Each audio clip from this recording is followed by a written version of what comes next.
अरे भाई, आगे आगे देखो होता है क्या. खूपच लवकर तुम्ही म्हणताय हे थांबलं का, ते झालं का.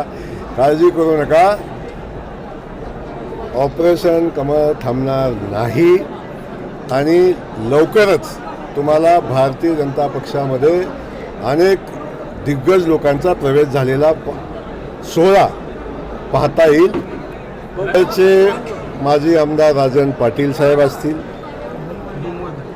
माढ्याचे माजी आमदार बबनदादा शिंदे असतील, रणजित भैया शिंदे असतील, त्यासोबत माजी आमदार यशवंतराव मानेजे असतील.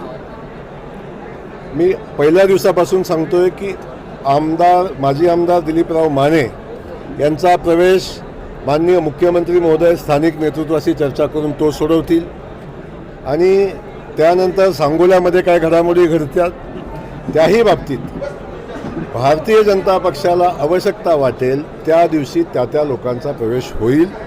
आपण बिनधास्त राहावा.